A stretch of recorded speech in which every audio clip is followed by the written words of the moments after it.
Greetings, Earthlings, wisdom keepers, wisdom seekers. Welcome back to Wizdom Dropz, your source for daily drops of wisdom and savvy cat astrology. My name is Tanya, and today we are talking all about the waxing moon phase and how to use that in astrology to your advantage, okay? In this video, you're gonna have an overview of that and like what the moon generally means in astrology world and how to use it. But in the next video, which is coming out tomorrow, I'm gonna be talking more about the lineage and the history, like witches and shamans and farmers and other stuff around this. So be sure to subscribe, all that to say, and hit the bell notification if you want to learn more about that, and also just like continue this amazing daily drop of wisdom jazz, okay? Now, moving into today's topic, how to use the waxing moon and what that really means, okay? So when we think about the moon in astrology, we have to start there in order to like really ground it, right? Because you know, this is like all about astrology on Wizdom Dropz, and then we're gonna like branch out and expand, okay, based off of that. So the moon means our consciousness. The moon is a symbol of your own soul as well, and it's also a symbol in ancient astrology of the body, because the body, if you think about it, friend, is actually majority water, okay? So when you think about that, it's like the moon represents a lot. It represents your mind, it represents your consciousness, your emotions, your soul, and your body by different forms of astrology. So there's like so many meanings to the moon depending on like who and what body of knowledge you refer to or ask, okay? So now that we get that, well, how do we use a waxing moon, and what's so significant about the waxing moon phase? Well, the waxing moon phase is super significant because the moon itself in the sky, when it's waxing, you'll notice that after a new moon, right, when it's totally black or blank, you'll see a little crease start, like a little a crevice or whatever. I'm totally blanking on the word, but it's like the start of it. It's like a sliver of a moon, you know, a crescent. That's it, a crescent moon.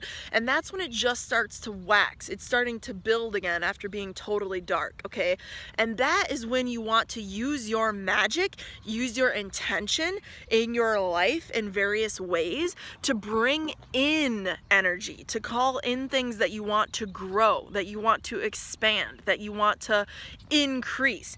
And that's because the moon is this incredible symbol of, you know, our consciousness as a collective, and it is what rules the tides after all. So the moon is kind of in charge, if you will, of the water dimensions on Earth. And since our bodies are largely water, since Earth as an organic matter, like all this beautiful organic matter behind me, all of that is made of largely water. You know what I'm saying, friends? So like, if you think about it, like the moon itself is like the luminary that corresponds with your life in many ways, because the sun is the source of all life, but without the moon there to kind of control the tides and the waters of everything, it wouldn't really be life as we know it. You feel?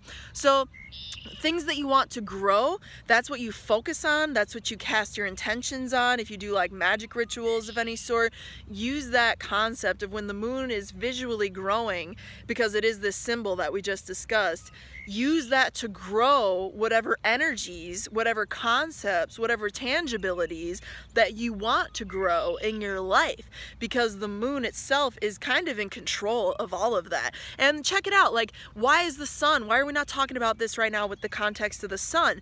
Well, because the sun doesn't really show us in terms of like waxing and waning, right? Like, we know the seasons change based on the sun, based on where the earth is in relation to the sun, to be more astronomically accurate.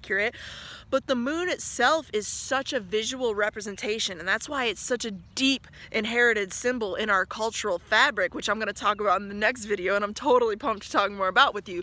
But like, just use this like concept and maybe like sit and meditate and resonate with this notion of like the moon is our consciousness, like the moon is our life force in our emotional sense, okay? It's the life force in our water sense, okay?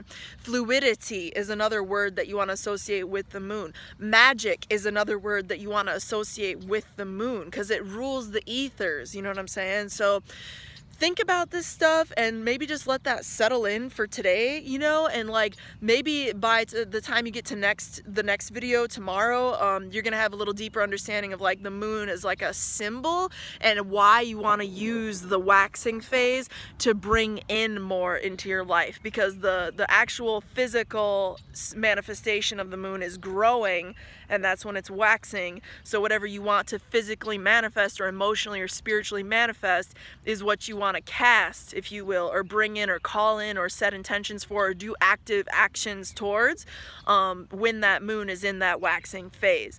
And likewise, on the flip side, if you want to reduce, you know, stuff, you use the waning phase. But right now, as I'm filming this, the moon is waxing for like another week and a half until we have that new moon again, excuse me, the full moon again. So just be sure to like use it, you know, your moon wisely. And really, this is just a PSA about like using your moon to your advantage. You know what I'm saying? So with that said, my friend, be sure you're subscribed because I put out daily drops of wisdom. If you want a reading, I am available. Go ahead and reach out to me at Wizdom that's all Z's, @gmail.com, and I'll be sure to be back in touch with my rates, services, etc., etc. With that said, may the stars be with you. Peace.